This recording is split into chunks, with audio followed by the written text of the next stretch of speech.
Hi guys, Chris at Hard Knocks. We're back here again.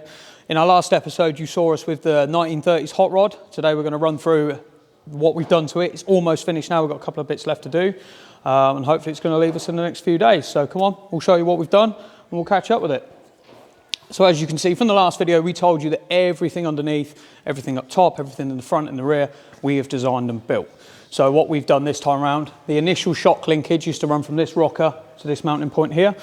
As we said last time, it didn't quite work out, so we've changed it up a little bit, and we're now going to be installing the shock absorbers here. So that they've only got 2 points of pivot. That will help, the ride height, the sort of handling and the ride height. It makes them easier to get to for adjustment, but it's also going to be a lot of a stronger setup. So the way that we did it last time, it was an unknown.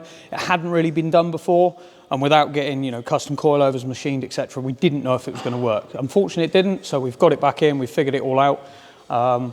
Yeah, and hopefully this time it's going to work. So we fixed a couple of oil leaks. We had an oil leak from the adapter plate. So small block Chevy, the oil filter normally sits on the left-hand side of the engine. Because of the depth of the pan and the fact that we needed to add oil coolers in, so we use an improved racing adapter plate, and then we've got a separate oil filter up here that uses another improved racing plate, and that then pipes up to the oil coolers in the front. We had a few leaks from it, probably because it vibrates like fuck. This little motor, it is solid mounted, as is the transmission, so it does rattle around. We've now lock wired it up, sealed it up, replaced it all, changed the oil filter. We put some fresh oil in the motor because it's been on its running in oil for a little while. So that's all done now. And if you come through to the back, you can see what we've done with the rear end housing. When we first built this, the customer didn't want it painted, he just wanted it the raw finish. So we used a product called ACF 50, which we coated it in.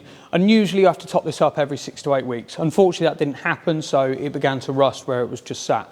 So we stripped it off, got it all cleaned up, got rid of any surface rust, got it over to the paint shop next door. They've then clear coated it for us. We've reinstalled it a couple of days ago, and now it's all ready, all bolt checked, everything's tight, everything's aligned and made sure it's exactly what it should be, and it's all back together. So all that's left to do now is fit the front shocks, got to refit the battery, and then we'll fire it up and give it a road test and make sure it all behaves. After that, car's going to be picked up, and hopefully you'll see it at some shows next year. So that's it for this hot rod. On to the next project. Right, we are back onto our next project. This is a 1967 Chevrolet Camaro. It came into us at the beginning of lockdown-ish time, and our task for it was to build turbo manifolds, turbo exhaust, wastegates, screamer, and blower valves, boost pipes.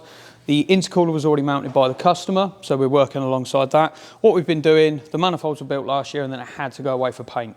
Obviously lockdown came in, it stayed at the paint shop for a little while. So as you can see, it's covered in dust, it needs a polish, but what we're doing is, this time around, is the boost pipes. So what I've actually done is remounted the intercooler because it wasn't quite where I needed it. So I've redone that, and yeah, so next up we're going to make the boost pipes. We've got to put blower valve into there, we've got to put air intake temperature sensor, and we will be using Vibrant Vangeon clamping systems for this. We do not like silicone. We don't use silicone. We will avoid it at all costs. It's not the best way, especially for a vehicle like this. This car is probably going to generate about 40 to 45 pounds of boost.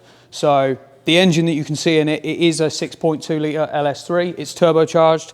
Boost is provided by a Precision 62-66 roller bearing turbo. It will make about 800 horsepower, maybe a little bit more on race fuel.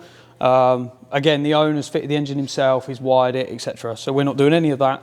So we've done the 2 manifolds, we've done the link pipe across the front. As you can see, it's covered in paint where it's been at the paint shop, so it needs to be going, get detailed and polished and cleaned up. We've mounted the wastegates, Turbo Smart, as always. We don't use it for boost control, fuel systems, anything like that. We always use Turbo Smart. We don't use anything else. We won't sort of think about it. We won't take advice from anybody. We've used Turbo Smart products with every drag car that we've ever worked with, some of the fastest cars on the planet, and they run Turbo Smart. There's a reason for that. They're well tested, they're well developed, and we've got a really good relationship with the guys at Turbo Smart UK and over in Australia. So yeah, it runs a 60mm comp gate wastegate. It's going to be running a 50mm, I think it's a Pro Gate or Pro Sport blower valve. It's not here right now, so I can't confirm that.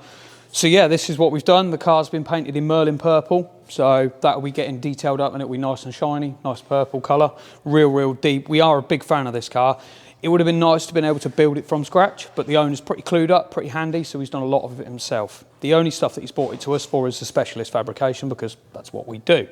So yeah, as you can see, it's getting very, very close now. We've got boost pipes to make, a few other little details. We've made the exhaust, which comes down the back side of the bulkhead, pokes out under the side in oval pipework. And yeah, hopefully in the next few days or so, this will be buttoned up and this will be ready to go and be finished off by the owner. Potentially next video, you might get to see it finished, but we shall see how well we get on with it. And if it's still here, you'll get to see it finished. If you like and subscribe, tune in. Potentially next week, there's gonna be something really cool that we get to show you. It's been in the shop for a while now. It's quite a big project. It's big horsepower, sort of 1500 horsepower, twin turbo, V8 of course. So yeah, like and subscribe, and hopefully next week you'll get to see it.